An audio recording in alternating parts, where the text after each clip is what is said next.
beautiful legacy. Every line, every curve leaves a trace of who we were. You're listening to A Beautiful Legacy. I'm your host, Tiago Pinto, and this is your short daily pause to learn from people who shaped how we live, shop, work, and move. In each episode, we take 10 minutes to revisit one creator and uncover the ideas, the systems, and the choices that still define our world today. For today's story, we come back to Paris. The year is 1927, and a young woman walks into Le Corbusier's studio and asks for a job. He looks at her portfolio and replies curtly, "We don't embroider cushions here." A few months later, he sees her Bar sur le Toit, a shimmering installation of aluminium, glass, and chrome that looked more like an airplane cockpit than a living room, and hires her on the spot. Her name was Charlotte Perriand, and while history remembers her for the tubular steel furniture she co-created with Le Corbusier and Pierre Generet, her true revolution would unfold elsewhere. In exhibitions, salons, and commercial spaces where the modern world learned how to live, move, and buy.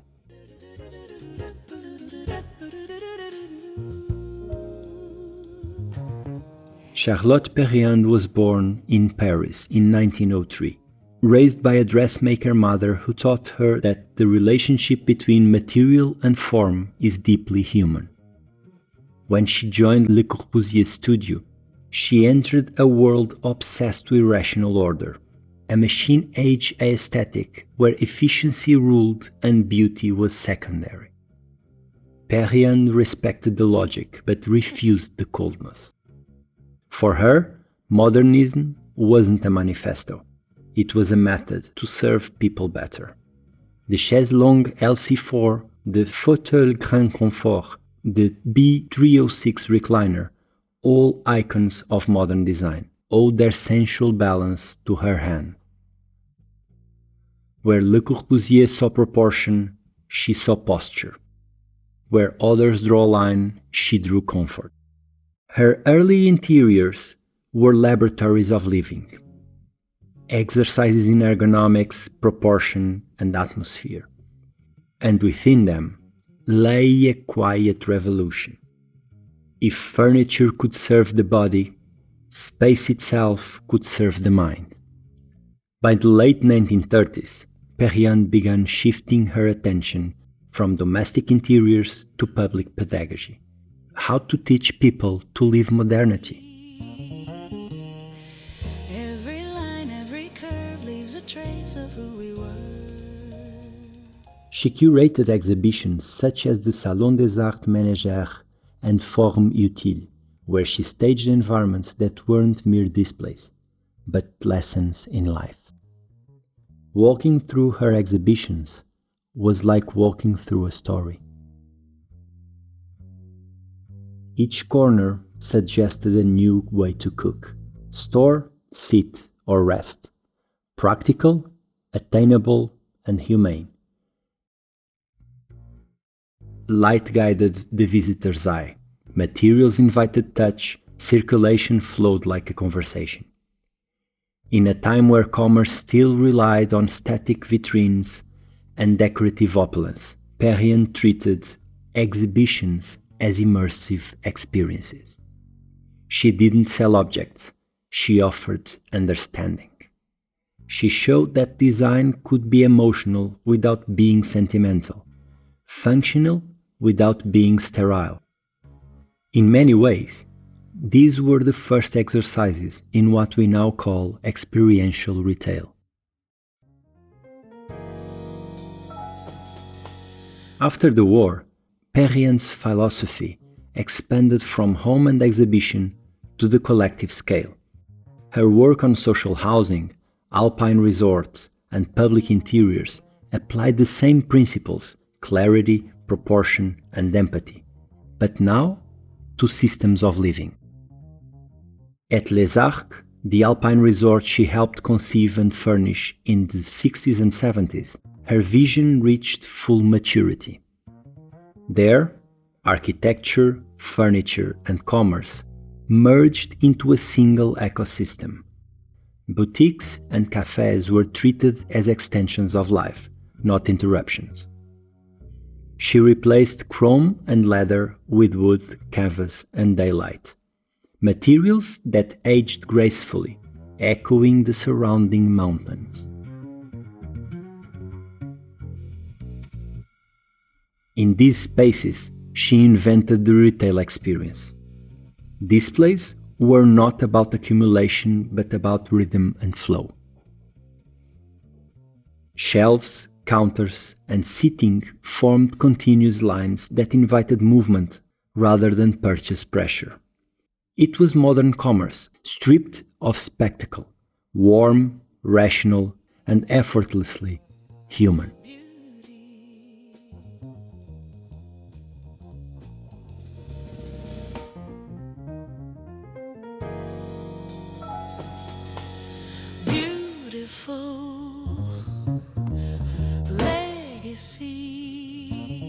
Charlotte Perriand understood that the environments where people buy are in fact the environments where they belong. She refused to separate consumption from culture. Her spaces encourage reflection rather than noise, movement rather than manipulation. What she achieved, quietly, was a shift in how we relate to commercial design, the recognition that the store can teach, a showroom can inspire, and that commerce, at its best, is an act of communication. She gave the modern world its sense of human proportion, not only in homes but in public life. Her approach anticipated today's human-centered retail, decades before the term existed. She made modernism approachable, not through softness but through understanding. Thanks to Charlotte Perriand, today you walk into any contemporary retail store, a concept store in Paris, a design gallery in Copenhagen, a mountain resort in Switzerland, and you will see traces of her thinking quietly shaping the experience. The idea that commercial environments should flow like homes, with warm materials, human-scaled proportions, and an intuitive rhythm of movement. That is Perriand.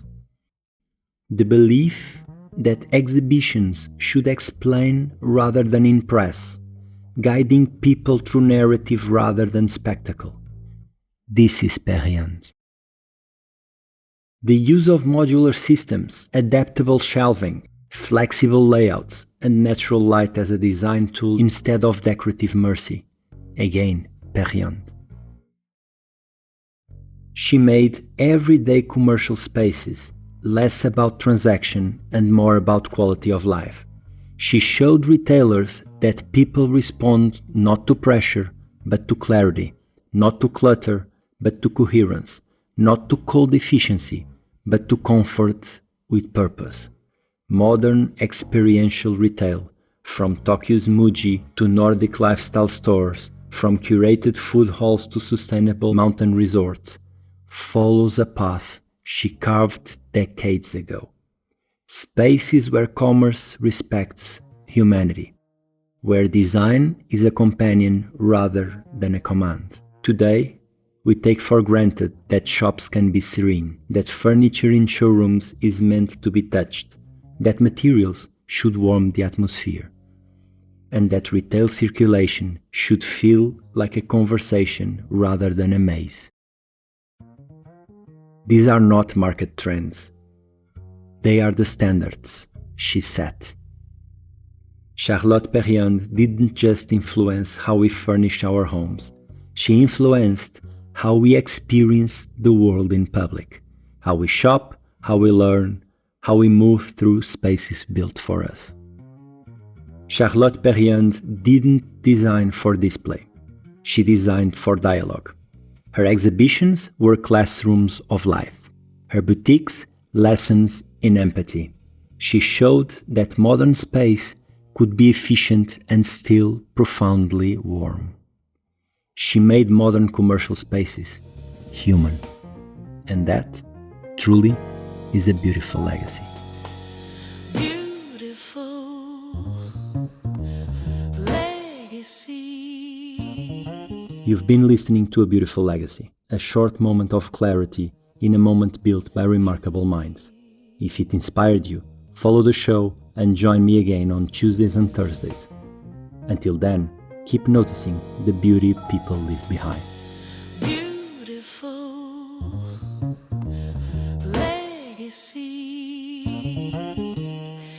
Every line, every curve leaves a trace of who we were. In the shape of a chair in